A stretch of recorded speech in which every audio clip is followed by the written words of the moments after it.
સુરત શહેરમાં નકલી અને ભેળસેળયુક્ત ખાદ્ય પદાર્થોના વેચાણને ડામવા માટે સ્પેશિયલ ઓપરેશન ગ્રુપ દ્વારા આકરા પગલાં લેવામાં આવ્યા છે. બાતમી આધારે એસઓજીની ટીમે સુરત મહાનગરપાલિકાના ફૂડ એન્ડ ડ્રગ સેફ્ટી વિભાગના અધિકારીઓ સાથે સંયુક્ત ઓપરેશન હાથ ધર્યું હતું. આ ઓપરેશનમાં પૂર્ણા ગામ અને વરાછા વિસ્તારમાં આવેલી 2 ડેરીઓ પર દરોડા પાડવામાં આવ્યા હતા. દરોડા દરમિયાન કુલ 143 કિલોગ્રામ શંકાસ્પદ માખણનો જથ્થો જપ્ત કરવામાં આવ્યો, જેની કુલ કિંમત 28,600 આંકવામાં આવી છે. એસઓજીની ટીમે સૌપ્રથમ દરોડો પૂર્ણા ગામ ખાતે આવેલ અમૃતધારા ડેરી પર પાડ્યો, જ્યાંથી સંચાલક ભૂપતભાઈ નારણભાઈ પરમારની હાજરીમાં 58 કિલોગ્રામ શંકાસ્પદ માખણનો જથ્થો મળી આવ્યો, જેની કિંમત 11,600 થવા જાય છે.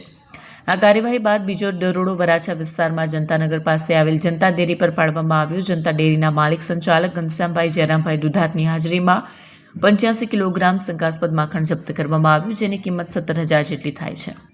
કાર્યવાહી દરમિયાન હાજર રહેલા ફૂડ સેફ્ટી ઓફિસરે શંકાસ્પદ માખણના જથ્થાની સીલ કરવાની કાર્યવાહી હાથ ધરી હતી. જાહેર જનતાના વપરાશ પહેલા આ માખણ ખરેખર માનવ વપરાશ માટે સુરક્ષિત છે કે કેમ તેની ચકાસણી કરવી અનિવાર્ય હોવાથી નિયમો અનુસાર જરૂરી સેમ્પલો લેવામાં આવ્યા હતા. આ સેમ્પલોને તાત્કાલિક ધોરણે પૃથક્કરણ અર્થે પ્રયોગશાળામાં મોકલી આપવામાં આવ્યા છે. ફૂડ સેફ્ટી વિભાગના અધિકારી ડીબી મકવાણાની હાજરીમાં આ સમગ્ર સેમ્પલ લેવાની પ્રક્રિયા પૂર્ણ કરવામાં આવી હતી.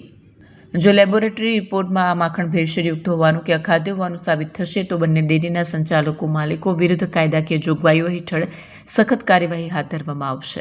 ગઈકાલે 2 ડેરીમાં રેડ કરવામાં આવેલી, એમાંથી જનતા ડેરી વરાછા અને સુરભી અમૃતધારા ડેરી પૂર્ણા ગામની અંદર રેડ કરતા 143 કિલોગ્રામ શંકાસ્પદ માખણનો જથ્થો મળી આવેલ છે, જેની કિંમત 28,600 જેવી રકમ થાય છે. અને ફૂડ સેફ્ટી ઓફિસર દ્વારા આના નમૂનાઓ લઈને એને લેબોરેટરીમાં મોકલી આપેલા છે.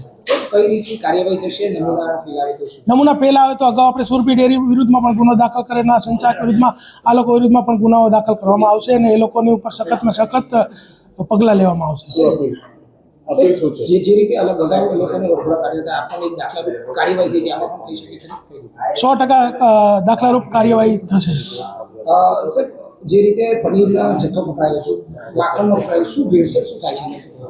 પનીરની અંદર જે અમે છેલ્લા કેટલાક સમયથી અમે એને ટ્રેક કરી રહ્યા છીએ, તો અમને ખ્યાલ આવ્યો છે કે બજારની અંદર જે પણ પનીર વેચાય છે 90% પનીર એનાલોગસ પનીર છે. એનાલોગસ પનીર એટલે એવું પનીર કે જેની અંદર મિલ્ક તો નામ માત્ર હોતું જ નથી, માત્ર ને માત્ર પામ ઓઇલ, સ્ટાર્ચ અને એસિડ, ગ્લેશિયલ એસિડ નાખી અને આ એનાલોગસ પનીર બનાવવામાં આવે છે.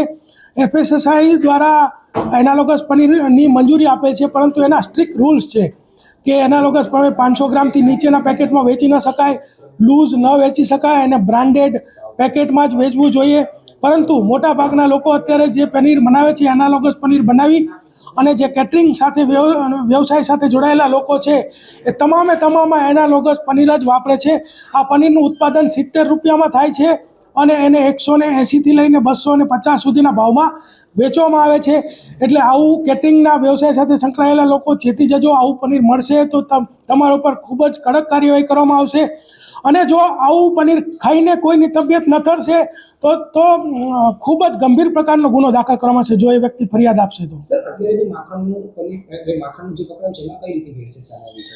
માખણ જે પણ એ પણ પામ ઓઇલમાંથી ને એ રીતે બનાવવામાં આવે છે. તમામ વસ્તુઓ, માખણ, ચીઝ, બટર, પનીર, તમામ વસ્તુઓ પામ ઓઇલમાંથી બનાવવામાં આવે છે. એટલે કોઈ સસ્તી સ્ટ્રીટ ફૂડ કે રેસ્ટોરન્ટ કે કોઈ તમને કેટરિંગવાળા સસ્તામાં ડીશ કરી આપે તો મહેરબાની કરીને તમે એમાં નહીં ફસાતા, લોકોના આરોગ્ય સાથે ચેડા નહીં કરતા, આ લોકોને મારી અપીલ છે.